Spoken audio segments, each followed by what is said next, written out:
Então, continuando o vídeo anterior, pontuar que a Primeira Guerra Mundial ela tem duas fases, uma guerra de movimento, ou seja, há invasões, literalmente invasões de território, só que os alemães eles são os germânicos em geral, os austro-húngaros e alemães, eles são detidos próximo a Paris, cerca de 18 quilômetros de Paris, e começa um outro tipo de combate, e esse tipo de combate é chamado de guerra de trincheiras, ou seja, cava-se buracos de mais ou menos 1,5 m a 2 m, coloca-se sacos de areia e fica-se lá num certo imobilismo até que um dos lados resolva, ou algum soldado resolva em algum ataque de loucura sair daquele buraco e ser alvejado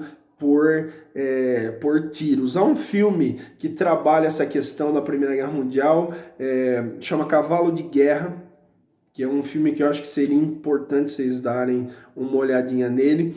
Então, num primeiro momento, uma guerra de movimento, só que, como eu dizia em vídeos anteriores, há uma inovação tecnológica gigantesca.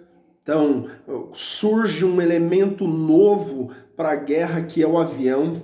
Há uma rusga desde o século XX sobre quem inventou de fato o avião. Foram os irmãos Wright, norte-americanos, em 1903, que segundo Pedro Renaud, do canal Parabólica, que eu indico para vocês também, ele pontua que os irmãos Wright inventam um planador, não um avião. Santos Dumont voa pela primeira vez com um objeto maior, mais pesado que o ar, perdão, só que não como balões ou os Zeppelins, que eles chamavam, não balões, os Zeppelins, mas Santos Dumont, ele, que era um aristocrata brasileiro, ele voa com um objeto com um motor,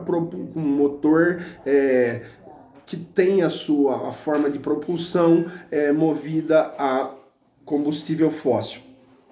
Então, o avião é um elemento essencial para pensar o século XX. Não se pensa o século XX sem se pensar no avião, ou seja, a produção em escala de aviões voltados para a questão da guerra. Os alemães, eles são e sempre foram muito versados em química. Então, vocês da área de química, se quiserem fazer mestrado, graduação, mestrado, doutorado ou pós-graduação, seja ela em que nível for, tem que ir para a Alemanha, porque os alemães eles são extremamente evoluídos na questão da química. Então, pensou na filosofia do século XX, não se pensa a filosofia do século XX sem pontuar a presença dos germânicos. Então, os alemães eles têm essa vocação, e a segunda revolução industrial ela tem na Alemanha um forte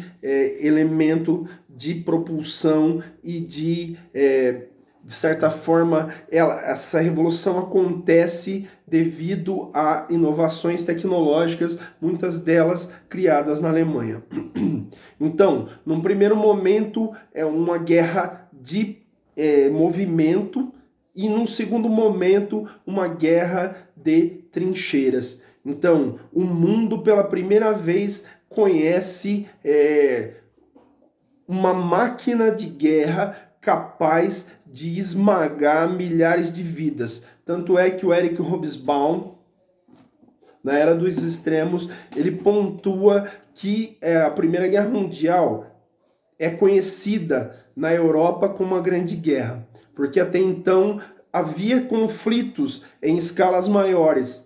Havia conflitos, havia morticínios, as guerras napoleônicas, as guerras de unificação da Alemanha e da Itália, mas a Primeira Guerra Mundial há, pela primeira vez, uma vontade sistemática em destruir o inimigo. Então surgem armas químicas, surgem armas biológicas, armas químicas jogadas em trincheiras. Então, ele fala que os aviões literalmente pulverizavam as pessoas lá embaixo a tiros de metralhadora. Então, ele chama de tempestades de chumbo nesse livro. Então, essa Primeira Guerra Mundial ela causou traumas gigantescos, e esses traumas, de vez em quando, eles batem as nossas portas, eles batem as portas dos alemães com movimentos neonazistas, eles batem a porta dos italianos, dos franceses, dos ingleses, por incrível que pareça, com movimentos de matiz nazi-fascista. Então, ponto essa Primeira Guerra Mundial é observar que a destruição em massa ela também gera lucro. Olha que contradição terrível. Os Estados Unidos viram a grande potência do mundo no bojo da Primeira Guerra Mundial. Ou seja, até então, os Estados Unidos eram uma potência de matiz regional, ou seja, a área de influência deles estava dentro da chamada doutrina Monroe, que era América para americanos, América para norte-americanos. Então, o tio Sam é um indivíduo, entre aspas, que dominava as ações geopolíticas aqui nas Américas. Então eles eram chamados estados, eles se chamam, se vocês assistirem filmes norte-americanos, principalmente nesse caso filmes hollywoodianos, eles chamam América de Estados Unidos da América, como se não existisse do México para baixo. Então, dentro do estofo desta área de influência geopolítica, os Estados Unidos eles eram uma potência regional. Pós Primeira Guerra Mundial, eles passam a ser a grande potência mundial. Então, os Estados Unidos, eles mandaram soldados para a Primeira Guerra Mundial. Por isso, olha o caráter dessa guerra, ela expande para vários continentes. Então, os americanos, eles mandam soldados, eles mandam tecnologia, eles mandam aviões, e a entrada dos Estados Unidos em 1917, ela é o fator de reviravolta da Primeira Guerra Mundial, que até então denotava sim uma predominância germânica. Só que a partir de 1917 começa a entrar dinheiro, começa a entrar logística, começa a entrar aporte tecnológico dos Estados Unidos. Então os Estados Unidos entrando na Primeira Guerra Mundial, eles fazem a diferença pelo dinheiro e pelo financiamento de uma máquina de guerra.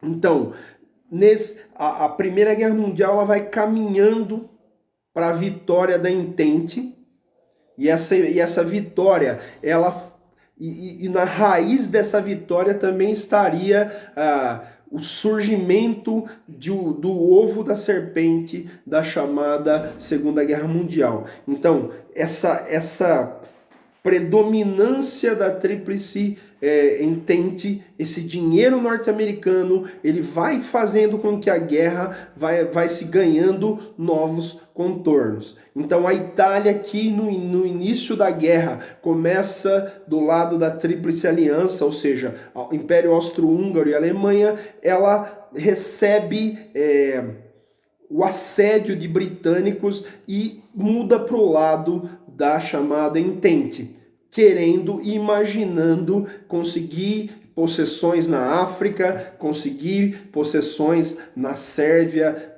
conseguir possessões nos Balcãs. Então os Balcãs, eles são no fundo um terreno que gerariam, não que os Balcãs são causadores disso, mas duas guerras acontecem a priori ali nos Balcãs. Então o início dela foi por fontes de matéria-prima. Lembra lá do neocolonialismo? Fontes de matéria-prima, produtos industrializados, petróleo. Então essa Primeira Guerra Mundial ela está totalmente dentro do vórtex do chamado neocolonialismo.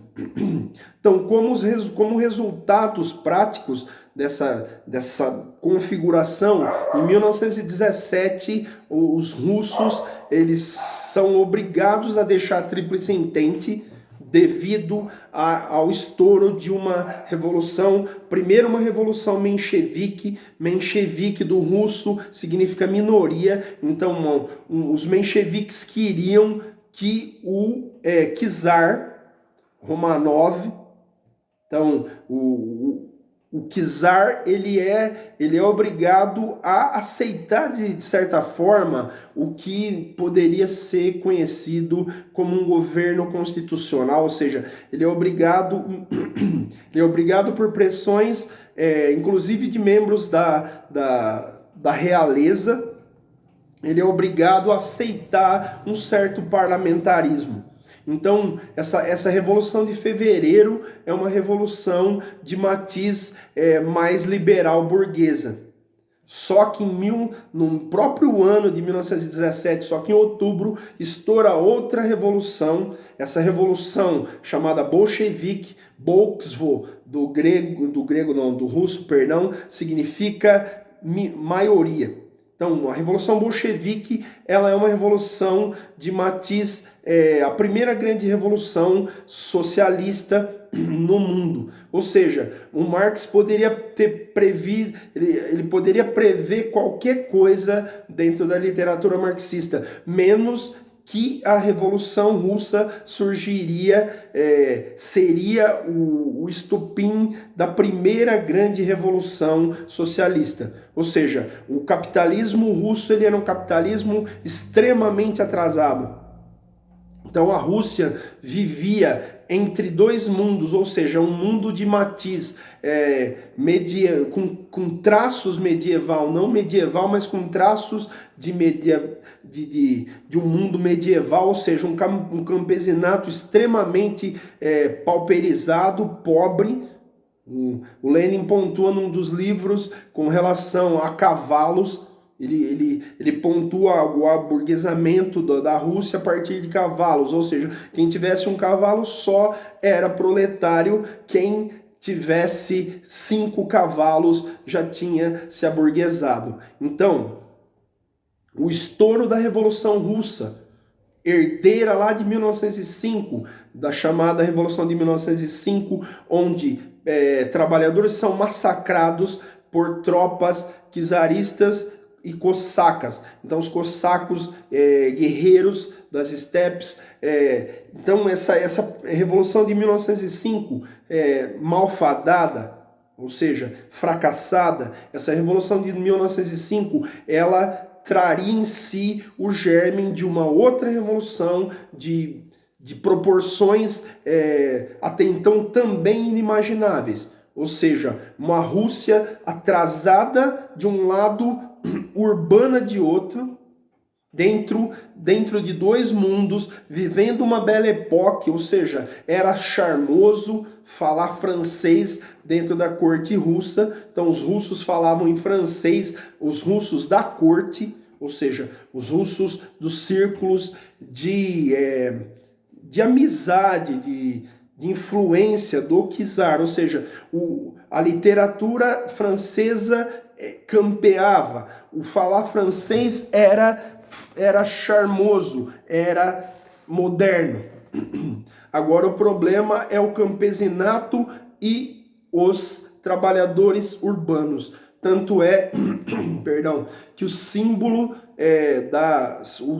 do socialismo russo é uma foice e um martelo.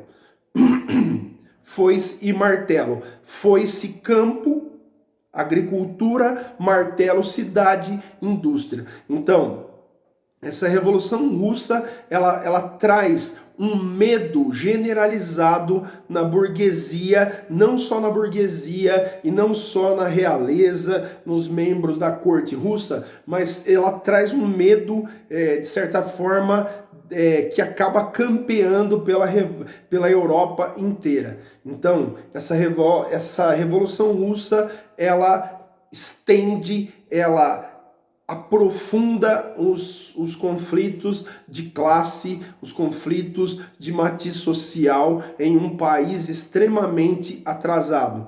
Então, urbano e rural juntos dentro do escopo de uma revolução. Se deu certo ou não deu certo é um outro elemento que nós veremos mais para frente. Mas a Revolução Russa, ela coloca mais uma pitada de problemática nesse complexo século XX. Então essa Primeira Guerra Mundial, ela tem de um lado uma guerra de movimento que dura mais ou menos 1 ano e meio, de 1914 a metade de 1915, depois ela se aprofunda, ela se complica em uma guerra de trincheiras. Então essa guerra de trincheiras provoca milhões de mortos.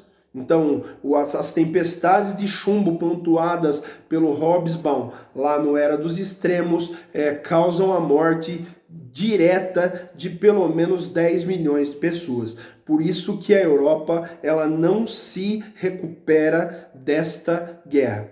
Então, o resultado direto da Primeira Guerra Mundial é a predominância dos Estados Unidos da América como principal nação nesse modelo liberal, onde o Estado deve servir de estofo, servir como garantidor dos privilégios de uma certa classe.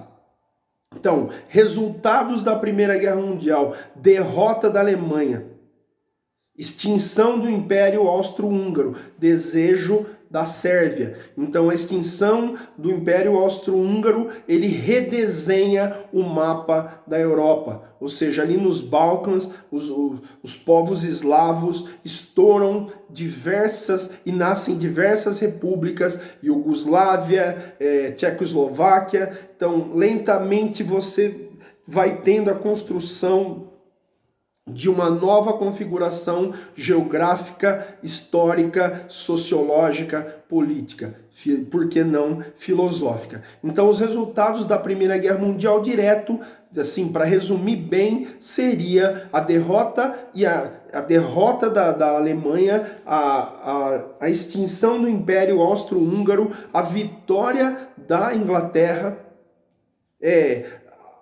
o ódio nutrido pelos franceses pelo fato de terem perdido lá em 1871, eles perderam Alsácia e Lorena para os germânicos, e isso foi um espinho no pé e na garganta dos franceses, que vieram à forra a partir do chamado Tratado de Versalhes. Então, o Tratado de Versalhes de 1919, ele veio, e a criação da Liga das Nações, cujos Estados Unidos não fizeram parte.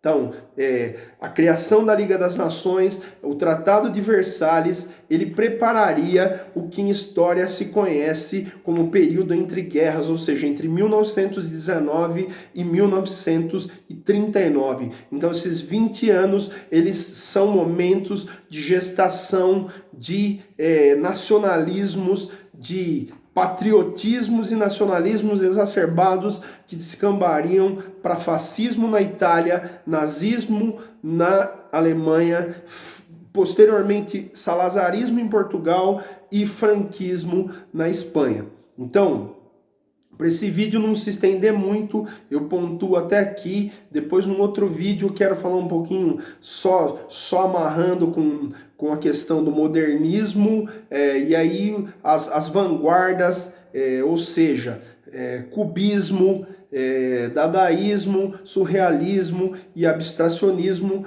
e aí a gente vai andando dentro desse espectro do século XX. Então, quero agradecer muito para vocês. Me desculpem por ter feito 2 vídeos um pouquinho maiores, mas é que a temática, ela requer certas pontuações e ponderações que a gente tem que de certa forma, correlacionar.